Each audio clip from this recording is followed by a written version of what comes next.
नमस्ते दोस्तों, जोहार। मैं अभिषेक चक्रवर्ती आप सभी का फिर से अपने YouTube चैनल पर स्वागत करता हूं। दोस्तों, आज की इस वीडियो में हम लोग इकोनॉमिक्स का जो है मोस्ट इंपॉर्टेंट क्वेश्चंस देखने वाले हैं, जो कि कल के एग्जाम में आपको जरूर देखने को मिलेंगे।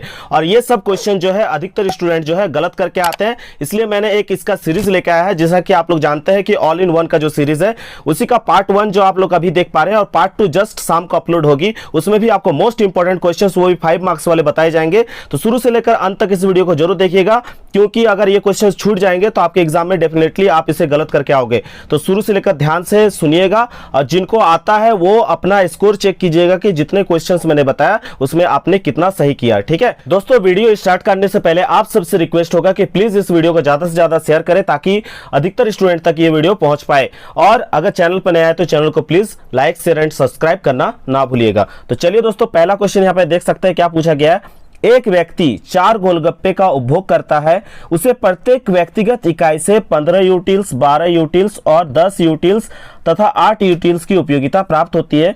तो उसे 4 गोलगप्पे के उपभोग से कुल उपयोगिता कितनी प्राप्त होगी। ठीक है, इंग्लिश में बोले तो a person consume 4 golgappas, he gets 15 utils, 12 utils, 10 utils and 8 utils from each individual unit respectively.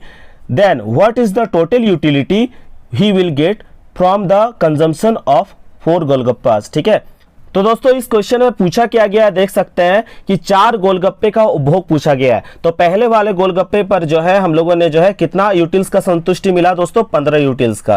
पहले पर 15 यूटिल्स का। दूसरे पर कितना यूटिल्स का संतुष्टि मिला दोस्तों, 12 यूटिल्स का। तीसरा पर कितना यूटिल्स का दोस्तों, हमें 10 यूटिल्स का संतुष्टि मिला। और चौथे पर जो है 8 यूटिल्स का। तो दोस्तों हमें कुल उपभोग पूछा गया है, तो कितना होगा, ऐड कर देंगे इसको, तो मेरा निकल जाएगा आपका 45 यूटिल्स। ठीक है, 45 जो है मेरा क्या निकल जाएगा, यूटिल्स जो होगा ये करेक्ट आंसर होगा। तो जिनका जिनका 45 आया है उन सभी का जो है दोस्तों बिल्कुल करेक्ट है। साथ में प्रैक्टिस करते चलिए, क्योंकि एक तरीका से ये प्रैक्टिस सेशन जैसा ही हो रहा है। और जो पहली बार देख रहे हैं वो इस चीज का एक बार फिर से प्रैक्टिस कर लीजिएगा वीडियो को। ठीक है, 2 बार देख लीजिएगा। क्वेश्चन नंबर 10 यहाँ पे देख सकते हैं, सेट 1 का क्वेश्चन नंबर 10 है दोस्तों। हर एक सेट से क्वेश्चन उठाया गया है, तो इसलिए नंबर पर आपको ध्यान नहीं देना है। जो क्वेश्चन पूछा गया हर एक सेट में इंपॉर्टेंट, मैंने उसी चीज को जो है यहाँ पे सिलेक्ट किया है। ठीक है, ये आपको सेट 1 का क्वेश्चन नंबर 10 में देखने को मिलेगा। ठीक है, क्योंकि ये क्वेश्चन ही अधिकतर बच्चे एग्जाम में गलत करके आते हैं, इसलिए मैंने इसका अलग से सेपरेट वीडियो ही बना दिया आज, ताकि आप लोग को कोई दिक्कत अब ना हो। ठीक है, तो यदि किसी वस्तु की कीमत में 5% की कमी होने से उसकी मांग में 8% की वृद्धि होती है, तो मांग की कीमत लोच का मान क्या होगा, पूछा गया है। ठीक है, if a 5% decrease in the price of a commodity increase of 8% in its quantity demanded, then what will be the value of price elasticity of demand, पूछा गया है। ठीक है, तो दोस्तों यहाँ पे आप जानते हैं elasticity of demand equals to क्या होता है, मांग में अनुपातिक या प्रतिशत परिवर्तन। ठीक है, मांग में प्रतिशत या अनुपातिक परिवर्तन बट्टे क्या होगा, कीमत में अनुपातिक या प्रतिशत परिवर्तन। कीमत में अनुपातिक या प्रतिशत परिवर्तन। तो दोस्तों यहाँ पे आपका आंसर क्या हो जाएगा, आप देख पा रहे हैं मांग में कितना प्रतिशत का परिवर्तन हो रहा है, यहाँ पे आप देख पा रहे हैं कितना, 8, तो यहाँ पे 8 लिखेंगे। और कीमत में दोस्तों यहाँ पे आप देख पा रहे हैं कितना का, 5% का। कितना, कीमत में 5% का। तो यहाँ पे आप कैलकुलेट करेंगे तो इसका आपका आंसर निकलेगा 1.6। कितना निकल जाएगा, 1.6। तो दोस्तों ये आपका ऑप्शन 1 जो होगा बिल्कुल करेक्ट होगा। ठीक है, ये इसका फॉर्मूला होता है, changes in quantity divided by changes in price. ठीक है, याद रखना है। चलिए नेक्स्ट क्वेश्चन पे चलते हैं, क्या पूछा गया है। अगर थोड़ा सा भी आपको हेल्पफुल लगे एक प्यारा सा कमेंट कीजिएगा। और सेट 1 से सेट 5 तक जो है ऑलरेडी अपलोड कर दिया गया है, आपका सब्जेक्ट का भी जो है सेट्स अपलोड किया गया है, तो आप लोग जाके उससे प्रैक्टिस कर लीजिएगा। और कई एक्स्ट्रा इंपॉर्टेंट क्वेश्चंस के भी वीडियोस है, आपको प्लेलिस्ट में मिल जाएंगे, एक बार उसे भी प्रैक्टिस कर लीजिएगा, क्योंकि अभी याद करने का टाइम नहीं है, अब खाली जस्ट एक रिवीजन करना है बस। ठीक है, तो क्वेश्चन नंबर 39 पे देख सकते हैं, एक विक्रेता को 5 रुपए प्रति इकाई की कीमत पर वस्तु की 60 इकाई की बिक्री से प्राप्त कुल आगम राशि क्या होगी, पूछा गया है। What will be the total revenue received by seller from selling 60 unit of an article at 5 per unit. ठीक है, तो यहाँ पे दोस्तों जो पूछा गया है, कुल आगम बेची गई मात्रा का क्या होता है, आप सभी जानते हैं गुणनफल होता है। जो कुल आगम होता है, जो टोटल रेवेन्यू होता है, वो क्या होता है, बेची गई मात्रा का गुणनफल होता है। यानी total revenue equals to price into quantity. Total revenue equals to price into quantity. तो यहाँ पे आपका कितना है, प्राइस 5 और क्वांटिटी कितना है दोस्तों, 60। तो आपका कितना आंसर आ जाएगा दोस्तों, 300। ये आपका कौन सा ऑप्शन में? ऑप्शन सी जो होगा दोस्तों बिल्कुल यहाँ पे आपका करेक्ट हो जाएगा। याद रखिएगा, इस तरह के क्वेश्चंस को अच्छे से प्रैक्टिस करके जाइए। हर एक सेट से जो इंपॉर्टेंट क्वेश्चंस है वहां से पिक किया गया है ताकि आप लोग इस क्वेश्चंस को गलत करके ना आए, इसलिए मैंने फिर से अलग से एक वीडियो बना दिया कि जो जो क्वेश्चन आप गलत करोगे अब एग्जाम में आप गलत करके नहीं आए। ठीक है, क्वेश्चन नंबर 4 में देख सकते हो दोस्तों क्या पूछा गया है। एक किसान 100 टन धान उत्पादन के लिए 120 क्विंटल गेहूं के उत्पादन का त्याग करता है, धान उत्पादन के लिए औसत लागत क्या होगी? ठीक है, तो यहाँ पे आपको अपॉर्चुनिटी कॉस्ट बताने बोला गया है क्वेश्चन पे। ठीक है, तो कितना क्विंटल जो है आपका धान यहाँ पे देख पा रहे हैं, 100 टन धान उत्पादन के लिए कितना क्विंटल गेहूं को जो है सेक्रीफाइस कर रहा है, त्याग कर रहा है, तो 120 क्विंटल। कितना दोस्तों? 120 क्विंटल गेहूं का वो त्याग कर रहा है। और ऑलरेडी अपॉर्चुनिटी कॉस्ट के बारे में हम क्या बताए थे आप लोगों को? सेट 2 का ये क्वेश्चन है दोस्तों, सेट 2 का क्वेश्चन नंबर 4 आप देख रहे हैं।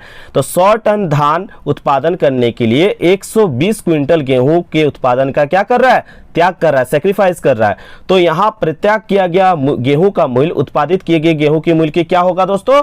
अवसर लागत होगा। तो दोस्तों इस तरह से जो हम बोल सकते हैं 120 क्विंटल जो होगा यहां पे 120 क्विंटल गेहूं आपका क्या होगा? करेक्ट आंसर होगा। 120 क्विंटल गेहूं क्या होगा? करेक्ट होगा, क्योंकि मैंने क्या बताया था, जो सेक्रीफाइस करेगा वही क्या कहलाएगा? आपका अपॉर्चुनिटी कॉस्ट के अंतर्गत आएगा।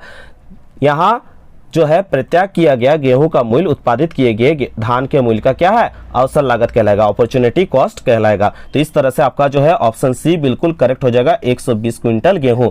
ये क्वेश्चन आपको घुमा के एग्जाम में पूछा भी जा सकता है, इसलिए इसका कॉन्सेप्ट क्लियर होना जरूरी है दोस्तों। ठीक है, क्वेश्चन नंबर 10 में देख सकते हो दोस्तों क्या पूछा गया है। यदि किसी वस्तु की कीमत में 4% की वृद्धि होने से मांग मात्रा में 8% की कमी होती है तो मांग की कीमत लोच का मान क्या होगा? पूछा गया है। ठीक है, फिर से यहाँ पे आपको पूछा गया है price of elasticity of demand. ठीक है, तो आप सभी को मैंने ऑलरेडी बताया elasticity of demand equals to क्या? मांगी गई मात्रा में प्रतिशत परिवर्तन बटा कीमत में प्रतिशत परिवर्तन। ठीक है, तो यहाँ मांगी गई मात्रा में कितना प्रतिशत परिवर्तन हो रहा है दोस्तों?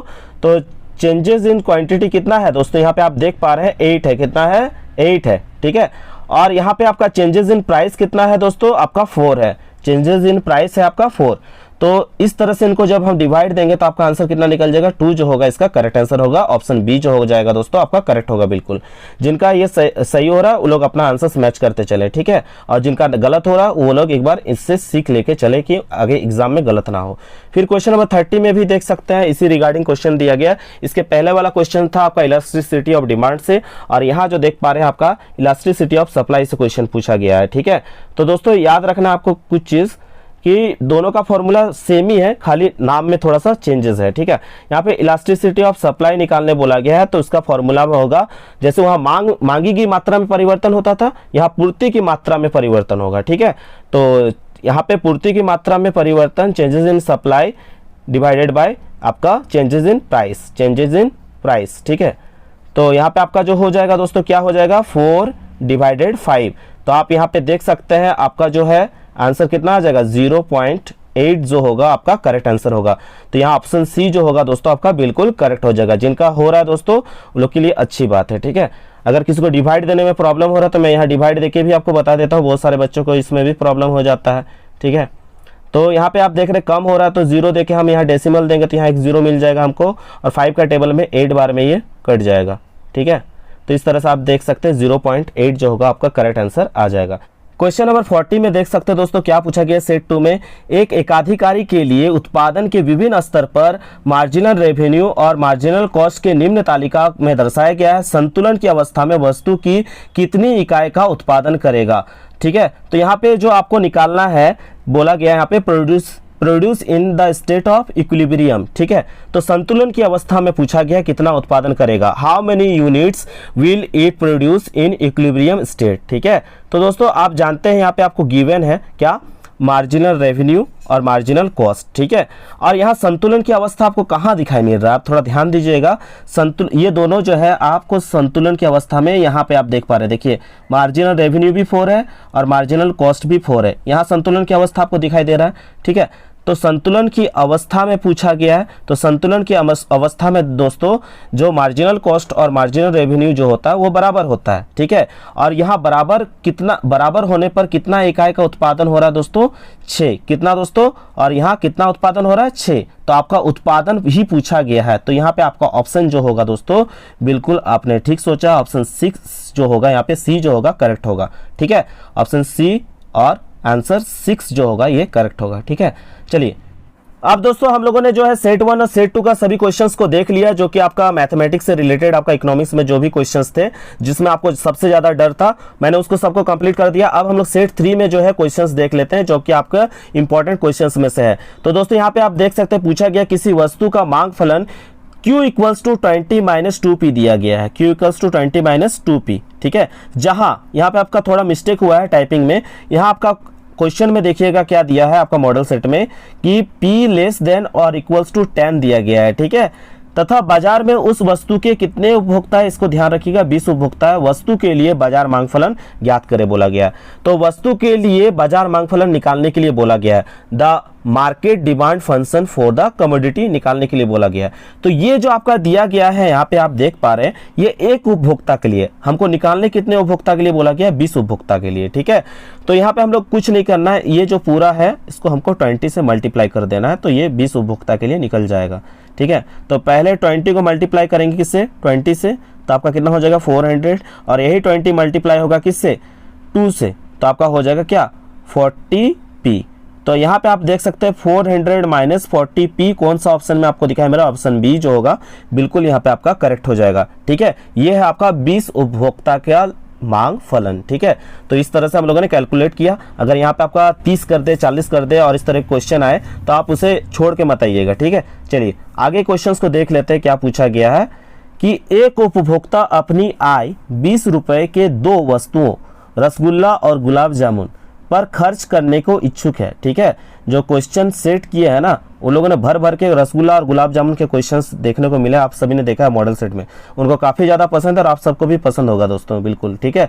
तो यहाँ पे आप देख सकते हैं, बिल्कुल आप लोग सबसे पहले अच्छा रिजल्ट कीजिए, बिल्कुल आप लोग खिलाइए नहीं खिलाइए, आप लोग का रिजल्ट बेहतर होगा तो मैं आप लोग को रसगुल्ला और गुलाब जामुन जो पसंद आए खिलाऊंगा। यहाँ पे क्वेश्चन नंबर 14 देख सकते हैं, क्या पूछा गया है, एक उपभोक्ता अपनी आय 20 रुपए के 2 वस्तुओं रसगुल्ला और गुलाब जामुन पर खर्च करने को इच्छुक है। दोनों वस्तु की कीमतें क्रमशः 4 रुपए और 5 रुपए तथा मात्राएं जो दिया गया, क्वांटिटी दिया गया x और y है। बजट रेखा का समीकरण क्या होगा पूछा गया है, ठीक है। तो दोस्तों यहाँ पे आप देख सकते हैं कि आपका कुल खर्च कितना दिया गया है, 20 रुपए। कुल खर्च कितना दिया गया है, कुल खर्च कितना दिया गया, 20 रुपए, ठीक है। आप लोग शॉर्ट में बनाइएगा, वहाँ पे मैं यहाँ समझाने के लिए इतना दिख रहा हूँ, ठीक है, क्योंकि 1 मार्क्स का क्वेश्चन है, ऑब्जेक्टिव टाइम है, तो उतना टाइम नहीं देना है। तो यहाँ पे कुल खर्च आपका 20 रुपए है, और आपका मात्रा जो है आपका रसगुल्ला के लिए मैं यहाँ र लिख देता हूँ और गुलाब जामुन के लिए ग लिख देता हूँ, ठीक है। मात्रा कितना है रसगुल्ला के लिए आपका x, और इसके गुलाब जामुन के लिए मात्रा y, तथा कीमत जो है दोस्तों रसगुल्ला के लिए कितना है 4 और गुलाब जामुन के लिए 5। तो दोस्तों इसका अगर हम लोग बजट रेखा समीकरण बनाएंगे तो क्या बनेगा, यहाँ पे आपका हो जाएगा 4x, क्या हो जाएगा 4x plus 5y equals to total कितना खर्च आ रहा है दोस्तों 20। तो ये आपका हो गया इक्वेशन, बजट रेखा का समीकरण, 4x plus 5y equals to 20, ठीक है। कॉन्सेप्ट क्लियर हो गया। कुल खर्च 20 दिया हुआ था, रसगुल्ला गुलाब जामुन दोनों तरफ लिख दिए, उन दोनों का मात्रा भी लिख दिए, मात्रा x रसगुल्ला का, मात्रा y जो है गुलाब जामुन का था। कीमत दोनों का क्या था, एक का था आपका रसगुल्ला का 4 और गुलाब जामुन का 5 था, ठीक है। तो इस तरह से आपका हो गया क्या 4x और इधर हो गया आपका 5y, और टोटल जो है आपका कुल खर्च कितना हुआ बराबर 20। तो इस तरह से निकल जाएगा आपका बजट समीकरण। क्वेश्चंस में अगर आपका नंबर्स डिजिट चेंज कर दे तो कोई दिक्कत नहीं, आप लोग समझ गए, इसको छोड़ के मत आइएगा। चलिए नेक्स्ट क्वेश्चन पे चलते हैं। वीडियो अगर पसंद आए तो प्लीज़ अपने दोस्तों के साथ शेयर कीजिएगा, लाइक कमेंट करके अपना जरूर फीडबैक दीजिएगा, और ये भी बताइएगा कि कितना क्वेश्चन आपने खुद से कंप्लीट किया यहाँ पे, ठीक है। क्वेश्चन नंबर 20 देख सकते हो दोस्तों, क्या पूछा गया है, उत्पत्ति के साधनों की 5 इकाइयों के प्रयोग से वस्तु की 24 तथा उत्पत्ति के 6 इकाइयों के प्रयोग से जो है आप 30 इकाइयों का उत्पादन करते हैं। तो 5 इकाई के प्रयोग से जो है आप कितना इकाई का उत्पादन करते हैं, 24 इकाई का उत्पादन करते हैं। और 6 इकाई का प्रयोग से जो है आप 30 इकाई का उत्पादन करते हैं। ठीक है, तो परिवर्तनशील साधन श्रम की अतिरिक्त इकाई और लागत से जो है कुल उत्पादन में होने वाली वृद्धि को ही सीमांत उत्पाद कहते हैं, आप सभी जानते हैं। तो उसी को हम क्या कहते हैं, मार्जिनल प्रोडक्ट कहते हैं। ठीक है, तो यानी यहाँ पे 6 से आप 5 से कितना अतिरिक्त इकाई उपयोग कर रहे हैं, 5 से 1 अतिरिक्त इकाई अगर आप बढ़ा दे रहे हैं दोस्तों, तो यहाँ आप देख पा रहे हैं आपका कुल उत्पादन में कितना वृद्धि हो जा रहा है। तो यहाँ पे आप देख रहे हैं 24 था पहले, अभी कितना हो गया 6, यानी कितना का वृद्धि हो रहा है, 6 का। ठीक है, तो यानी 1 अतिरिक्त इकाई के उपभोग से जो है आपको कितने अतिरिक्त उपयोगिता मिल जा रही है, 6। ठीक है, तो इसे हम क्या कहेंगे, सीमांत उत्पाद का मान कहेंगे यहाँ पे। तो आपका 6 जो होगा यहाँ पे आपका करेक्ट जो होगा आंसर हो जाएगा, ऑप्शन डी बिल्कुल करेक्ट हो जाएगा दोस्तों। ठीक है, चलिए नेक्स्ट क्वेश्चन पे चलते हैं। क्या पूछा गया यहाँ पे देख सकते हैं कि मान लिया जाए कि एक बाजार में 3 एक जैसे फार्म है तथा वस्तु की कीमत 5 रुपए प्रति इकाई पर एक फार्म की 50 इकाई की पूर्ति करता है, तो वस्तु की बाजार पूर्ति क्या होगी पूछा गया। वस्तु की बाजार पूर्ति क्या होगी पूछा गया। तो यहाँ पे आप देख पा रहे हैं एक फार्म, क्या दोस्तों, एक फार्म है। एक फार्म कितना इकाई का जो है पूर्ति करता है, 50 इकाई का। ठीक है, तो एक फार्म अगर 50 इकाई का पूर्ति करता तो हमको निकालने के लिए कितना फार्म के लिए निकालने बोला गया है, 3 फार्म। कितना के लिए, 3 फार्म। ठीक है, तो 3 फार्म के लिए क्या हो जाएगा, 50 × 3, तो आपका हो जाएगा 150 इकाई का उत्पादन करेगा। तो आपका ऑप्शन जो होगा डी यहाँ बिल्कुल करेक्ट हो जाएगा। चलिए नेक्स्ट क्वेश्चन पे चलते हैं, काफी ज्यादा इजी क्वेश्चन था ये। क्वेश्चन नंबर 25 पे देख सकते हैं क्या पूछा गया। एक उत्पादक किसी वस्तु की 5 इकाई बेचकर 50 रुपए तथा उसी वस्तु की 6 इकाई बेचकर 70 रुपए प्राप्त करता है, तो सीमांत आगम का मान क्या होगा पूछा गया है। तो मार्जिनल रेवेन्यू निकालने के लिए बोला गया, और आप सभी ने जाना है कि मार्जिनल रेवेन्यू इक्वल्स टू क्या होता है, total revenue bye delta Q. ठीक है, यानी delta TR by delta Q. ठीक है, यानी कुल आगाम में परिवर्तन बटा बेची गई मात्रा में, बेची गई इकाई में परिवर्तन। ठीक है, कुल आगाम में परिवर्तन बट्टे बेची गई इकाई की मात्रा में परिवर्तन। तो यहाँ पे आपको परिवर्तन लिखा है, यानी आपको डिफरेंशिएट भी करना है। तो पहले कितना था, पहले इसका जो वैल्यू था 70 था, अब जाके कितना हो गया 50, तो माइनस करेंगे, आपको डेल्टा निकालना है। आपने क्या पढ़ा, डेल्टा TR का मतलब होता है कुल आगाम में परिवर्तन। तो कुल आगाम में कितना परिवर्तन हो रहा है। ठीक है, तो यहाँ पे आप देख पा रहे हैं 50 और 70। ठीक है, यहाँ पे दिया गया, और बेची गई मात्रा में आप देख पा रहे हैं यहाँ पे क्या है, 5 और 6, तो 6 माइनस कितना हो जाएगा 5, तो आपका हो जाएगा 20/1, यानी इक्वल्स टू कितना आंसर आ जाएगा, एग्जैक्टली आपका 20 जो होगा करेक्ट आंसर हो जाएगा। ठीक है, तो यही इसका फॉर्मूला होता है, क्या, marginal revenue equals to delta TR by delta q, यानी कुल आगाम में परिवर्तन बटा बेची गई मात्रा में परिवर्तन। तो आपको जस्ट उन जो दोनों डेटा आपको पास अवेलेबल है उनका डिफरेंशिएट कर देना है, चाहे आपका टोटल रेवेन्यू का हो या आपका बेची गई मात्रा में परिवर्तन का हो। ठीक है, तो आपको यहाँ डेल्टा TR डेल्टा क्यू का डिफरेंशिएट करके जो आपका वैल्यू आएगा आपस में डिवाइड दे दीजिएगा, आपका मार्जिनल रेवेन्यू निकल जाएगा। ठीक है, यहाँ पे आपको एग्जाम में हो सकता है कि क्वेश्चंस में जो है आपको चेंज करके देखने को मिले, लेकिन फॉर्मूला सेम ही रहेगा, आप लोग इसको इंप्लीमेंट कीजिएगा, आपका आंसर सही हो जाएगा। क्वेश्चन नंबर 29 पे देख सकते हैं दोस्तों क्या पूछा गया। एक वस्तु की मांग पूर्ति वक्र क्रमशः Q इक्वल्स टू 10 - 2p है दोस्तों। यहाँ पे क्या है, 10 - 2p है, ध्यान रखिएगा, थोड़ा मिस्टेक हुआ है। और Q इक्वल्स टू 5 + 3p दिया है, तो सामयिक कीमत क्या होगी पूछा गया है। What will be the equilibrium price बोला गया है। तो इक्विलिब्रियम की स्थिति में आप जानते हैं कि बाजार संतुलन की स्थिति में वस्तु की जो है मांग जो होता है दोस्तों, वस्तु के पूर्ति के क्या होता है, बराबर होता है। वस्तु का मांग वस्तु की पूर्ति के बराबर होता है। तो यहाँ पे वस्तु का मांग और वस्तु का पूर्ति, तो पहला वाला जो है वस्तु का मांग का डेटा दिया गया है, 10 - 2p दिया गया है। ठीक है, और यहाँ आप देख सकते हैं वस्तु का पूर्ति कितना दिया गया, 5 + 3p। काफी ज्यादा इंपॉर्टेंट क्वेश्चन है, और हो सकता है ये क्वेश्चन आपको कल एग्जाम में देखने को मिले। ठीक है, क्योंकि ये क्वेश्चन आर्ट्स वालों को ज्यादा पूछा जाता है। दोस्तों इस सिचुएशन में आपको कुछ नहीं करना है, आपके पास डेटा दिया गया है 10 - 2p इक्वल्स टू 5 + 3p दिया गया है। जो आपका वस्तु की मांग है कितना दिया गया, 10 - 2p, और वस्तु का जो पूर्ति दिया गया Q इक्वल्स टू 5 + 3p। तो आपको जो है ए जो जिसका तरफ है उसको ले जाना नंबर को नंबर की तरफ, और पी का जो है पी की तरफ ले जाएंगे। ठीक है, तो नंबर को नंबर की तरफ ले जाते हैं। यहाँ पे 10, ये आप देख पा रहे हैं ये किस में है, प्लस में, इधर आएगा तो आपका हो जाएगा माइनस में, और 3p इधर हम इसको लेके चल जाते हैं 2p को, तो इधर आपका हो जाएगा 2p प्लस में, तो आपका हो जाएगा टोटल कितना दोस्तों, आपका हो जाएगा 5p हो जाएगा, ठीक है। और इधर भी माइनस करेंगे तो आपका 5 आएगा, यानी आपको क्या करना है, 5 से आपको 5 को डिवाइड देना है, 5 से आपको क्या करना है, 5 को डिवाइड देना है, p equals to 5 divide by 5, तो आपका आंसर कितना आ जाएगा दोस्तों, 1 जो होगा आपका आंसर करेक्ट आएगा। तो दोस्तों इस तरह से आपको इसको सॉल्व कर लेना है एग्जाम में, ठीक है। आपको ध्यान रखना है कि वस्तु का मांग का पहले क्या दिया गया और वस्तु का पूर्ति का डेटा क्या दिया गया, उसी तरह से आप इसको निकाल लीजिएगा। और एक बात का ध्यान रखिएगा, जब बाजार संतुलन की स्थिति में होता है तो वस्तु की मांग वस्तु की पूर्ति के क्या होता है दोस्तों, बराबर होता है, वस्तु की मांग वस्तु की पूर्ति के बराबर होता है।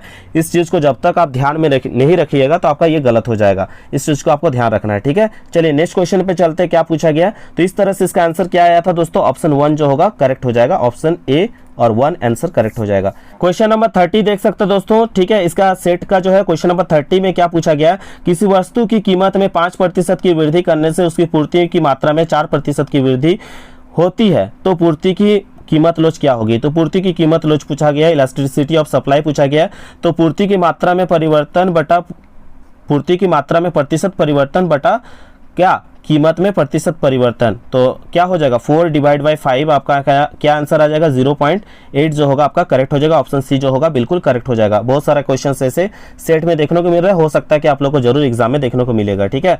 तो इसलिए मैंने एक बार क्विक रिवीजन करा दिया ताकि सब आप लोग डर से छोड़ ना दे। अधिकतर स्टूडेंट क्या कर रहे हैं, जो साइंस वाले में भी थे, उन्होंने देखा कि मैथ से चलो छोड़ देते हैं, तो ऐसे क्यों छोड़ना, ये सब आपका एकदम नंबर पक्का करने वाला क्वेश्चन है, ठीक है। तो यहाँ पे आप देख सकते हैं, यदि श्रम का सीमांत उत्पाद MP जो है आपका मार्जिनल प्रोडक्ट तथा वस्तु का मूल्य P है, तो श्रम के सीमांत उत्पाद का मूल्य ज्ञात करने का सूत्र पूछा गया है। तो आप सभी जानते हैं क्या कि इस सिचुएशन में हम लोग क्या करते हैं, क्या कि P इंटू MPL जो होता है ये इसका करेक्ट आंसर होता है, वस्तु का मूल्य गुने श्रम का सीमांत उत्पाद, price of commodity into marginal product of labour जो होता है इसका करेक्ट आंसर होता है। तो यहाँ पे आपका ऑप्शन ए जो हो जाएगा बिल्कुल करेक्ट हो जाएगा, कुछ नहीं है इसमें, तो कुछ नहीं करना पड़ा हम लोग को, खाली आपको फॉर्मूला इसका पुट करना पड़ा है, ठीक है। तो इसका जो करेक्ट आंसर होगा आपका ऑप्शन 1 जो होगा करेक्ट होगा, ठीक है।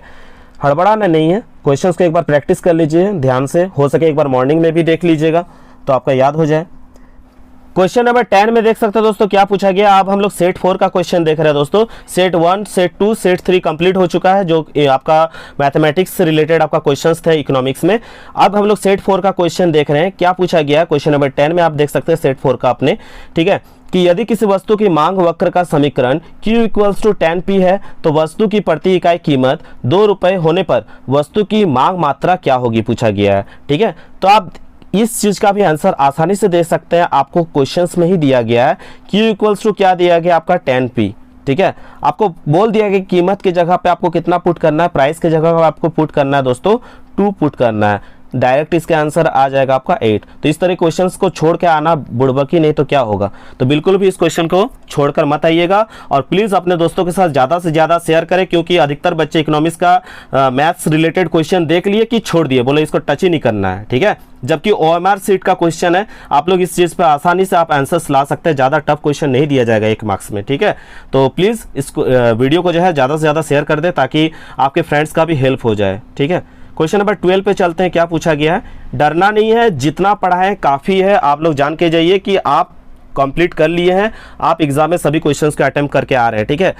डर ही जो है आपको आधा क्वेश्चन भुला देता है, इसलिए इकोनॉमिक्स में डरना नहीं है। काफ़ी ज़्यादा स्टूडेंट जो है इकोनॉमिक्स में सका हुआ आंसर को भी छोड़ के आ जाते हैं, क्योंकि उनके मन में डर घुसा हुआ रहता है कि इकोनॉमिक्स हमसे होगा नहीं, ठीक है।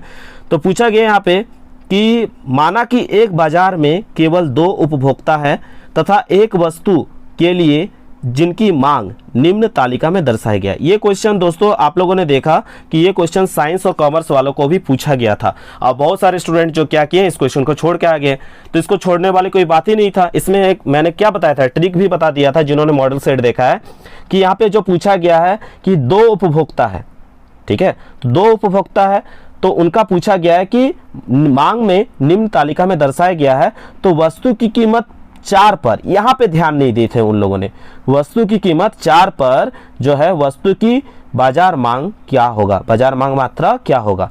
तो याद रखिएगा कि वस्तु की कीमत 4 पर बाजार मांग पूछा है। हम सभी जानते हैं कि व्यक्तिगत मांग को जोड़ने पर हमें बाजार मांग मिल जाता है। व्यक्तिगत मांग को जोड़ने पर हमें क्या मिलता है? बाजार मांग मिलता है। और वस्तु की कीमत कितना पर बोला गया दोस्तों? 4 पर। वस्तु की कीमत कितना पर बोला गया है? 4 पर। ठीक है, तो 4 पर आप देख रहे हैं आपका D1 और D2 कितना दिया है? 2 उपभोक्ताओं का जो है मांग दिया गया है। तो आपको कुछ नहीं करना है, D1 और D2 का वैल्यू को आपको ऐड कर देना है। ठीक है, 6 और 16 क्या हो जाएगा आपका 6 और 16 हो जाएगा 22 जो होगा आपका करेक्ट हो जाएगा। तो ऑप्शन सी जो होगा दोस्तों इसका बिल्कुल करेक्ट हो जाएगा, 22 जो होगा बिल्कुल करेक्ट होगा। चलिए नेक्स्ट क्वेश्चन पे चलते हैं दोस्तों, क्या पूछा गया आगे हम लोग देख सकते हैं। क्वेश्चन नंबर 18 देख सकते हैं दोस्तों, क्या पूछा गया? 2 साधन श्रम L और पूंजी के लिए उत्पादन फलन का स्वरूप होगा। The form of production function for 2 factors labour L capital K will be. ठीक है, तो यहाँ पे आप लोग कुछ नहीं करना है, श्रम के लिए श्रम को जो है L से डिनोट कर रहा है और K को पूंजी को जो है K से डिनोट कर रहा है, यानी लेबर को L से और कैपिटल को K से डिनोट किया जा रहा है। तो हम जानते हैं कि श्रम और पूंजी के कारण उत्पादन में परिवर्तन आता है। तो आप जानते हैं इसका फॉर्मूला क्या होता है? Q फंक्शनल जो होगा आपका L K हो जाएगा। ठीक है, तो आपका ऑप्शन कहाँ पे आप देख पा रहे हैं? ऑप्शन ए जो होगा आपका बिल्कुल करेक्ट हो जाएगा। ठीक है, तो उसके बाद के क्वेश्चंस को हम लोग देख सकते हैं दोस्तों, आगे क्या पूछा गया है क्वेश्चन नंबर 25 पे। इसका आंसर आप लोग नीचे कमेंट करके बताइएगा, क्योंकि मॉडल सेट में काफ़ी अच्छे से मैंने एक्सप्लेन करके बताया था। हालांकि मैं इसका आंसर डायरेक्ट आप लोग को बता देता हूं, आप लोग कुछ नहीं करना है। क्या यहाँ पे दिया गया? x का भी वैल्यू दिया गया है, आपका y का दिया गया है और यहाँ पे z का वैल्यू दिया गया है। ठीक है, और यहाँ पे लेबर, हर एक के लिए लेबर और पूंजी, लेबर और कैपिटल का वैल्यू आपका दिया गया है। ठीक है, तो यहाँ पे आपको बोला गया है क्या कि आपका जो है हर एक के लिए कितना आपको यूज़ करना है? लेबर के लिए 2 और कैपिटल के लिए 3 रुपीज़ आपको यूज़ करना है। ठीक है, तो यहाँ पे आपको कुछ नहीं करना है, हर एक का वैल्यू आप पुट कीजिएगा।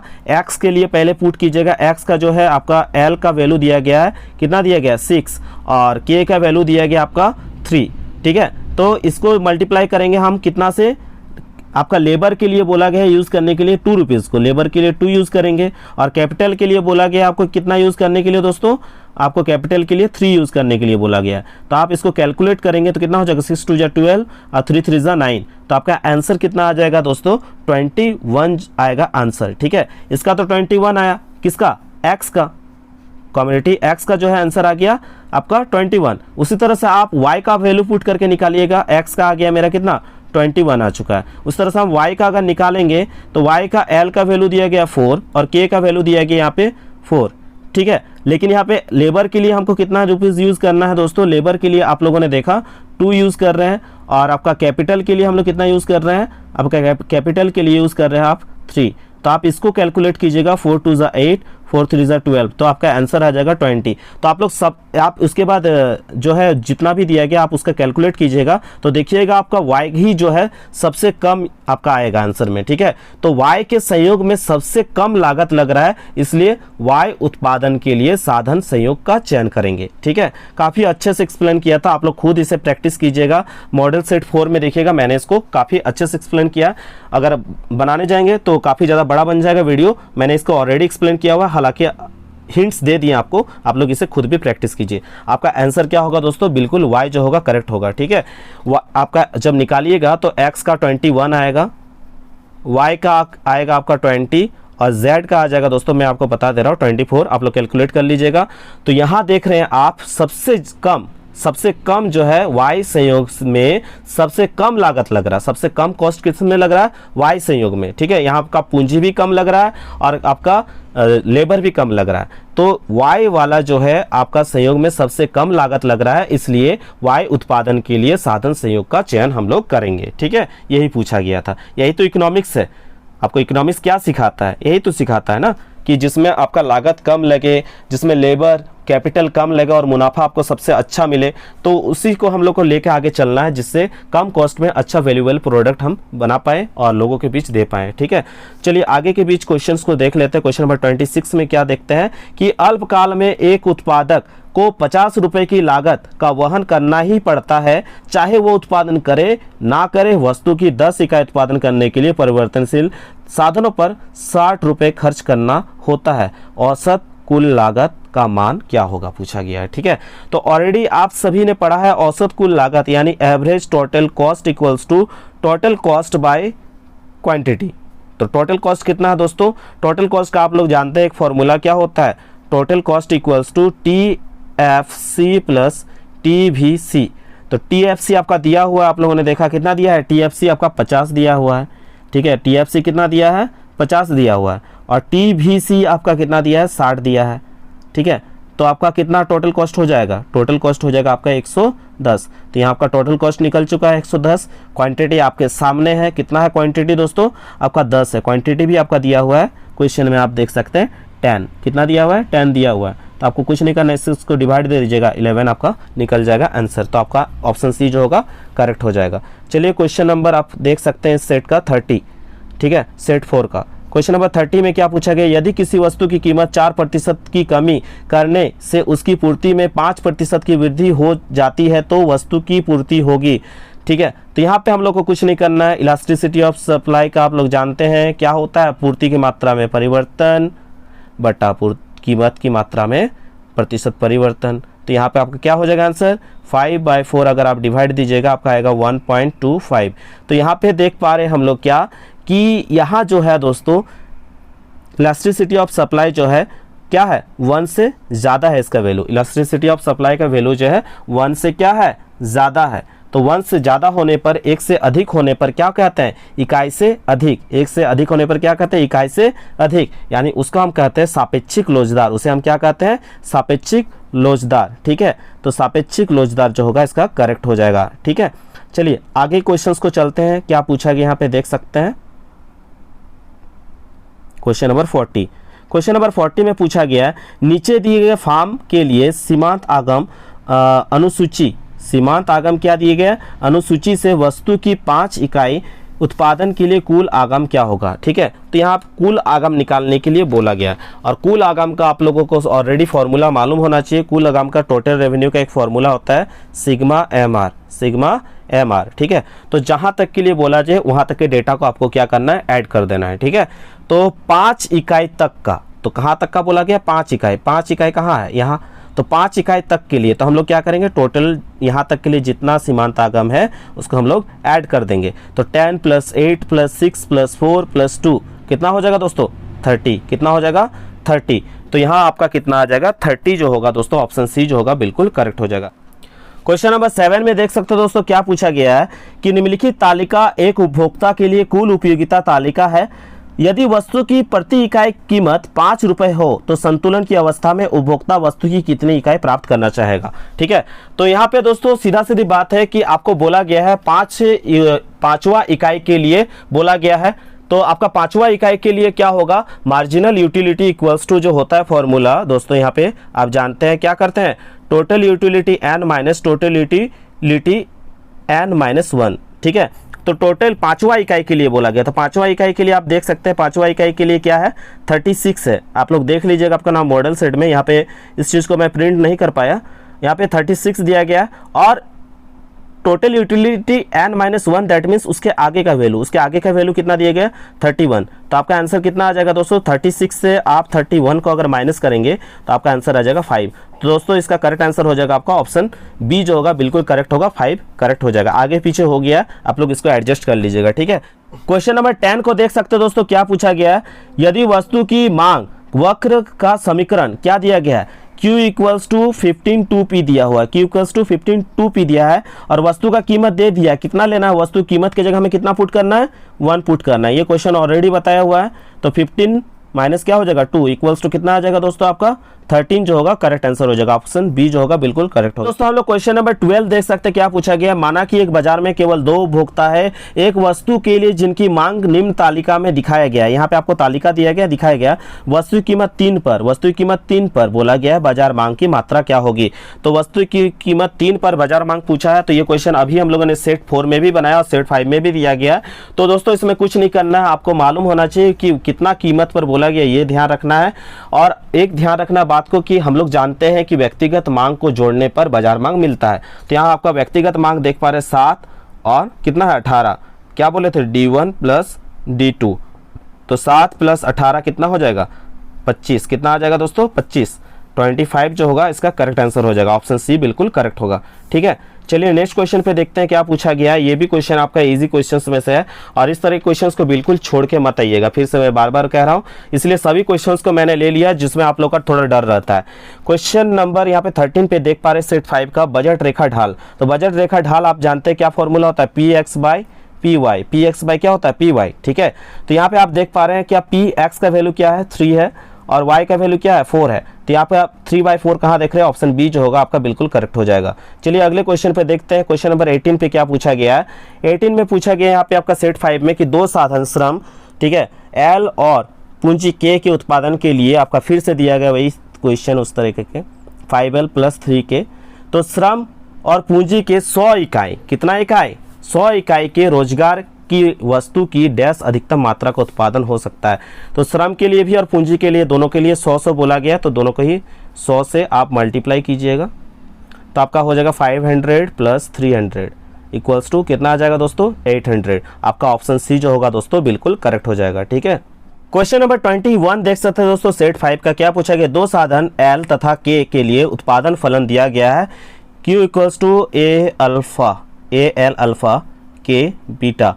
श्रम की 0 इकाई के रोजगार से कुल उत्पादन होगा। तो श्रम की कितना इकाई बोला गया है 0। तो यहाँ पे आप देख रहे हैं श्रम का 0 इकाई बोला गया है। तो आपको अगर 0 से इस वैल्यू को अगर इंटू करेंगे हम तो मेरा पूरा वैल्यू ही क्या हो जाएगा 0 हो जाएगा। पूरा वैल्यू ही क्या आ जाएगा मेरा 0 आ जाएगा, ठीक है।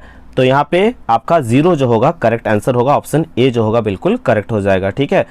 क्योंकि पूरा डेटा को अगर 0 से मल्टीप्लाई करेंगे इसको तो 0 ही आना है आंसर, ठीक है। अब दोस्तों हम लोग क्वेश्चन नंबर 23 देख सकते हैं क्या पूछा गया। कब डगलस उत्पादन फलन Q, यहाँ पे ध्यान दीजिएगा, Q = A अल्फा, क्या दिया गया A अल्फा के बीटा, ठीक है, A अल्फा के बीटा में पैमाने का ह्रासमान प्रतिफल बोला गया है, ठीक है। डिमिनिशिंग रिटर्न टू स्केल पूछा गया है। तो डिमिनिशिंग रिटर्न टू स्केल कब होता है दोस्तों, A + B लेस देन क्या 1। जब जो होगा A + B छोटा होगा 1 से तो ये होता है ह्रासमान प्रतिफल यानी डिमिनिशिंग रिटर्न टू स्केल होता है, ठीक है।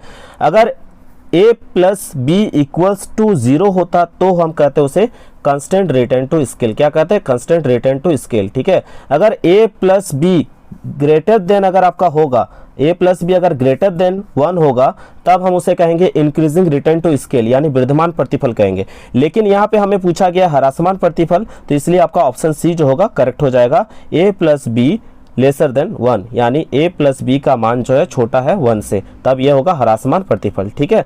इसके बाद दोस्तों देख सकते हैं क्वेश्चन नंबर 26 में क्या पूछा गया। उत्पादन फलन Q = दिया गया दोस्तों, आप लोग देखिएगा थोड़ा मिस प्रिंट हुआ है, 5L 0.5 K 0.5 दिया गया है, ठीक है। तो यहाँ A और B का रिलेशन पूछा गया दोस्तों। तो A और B का रिलेशन जब हम लोग को निकालना रहता है तो हम लोग दोनों का वैल्यू को ऐड करते हैं A और B का, तो आपका निकल जा रहा है क्या 1।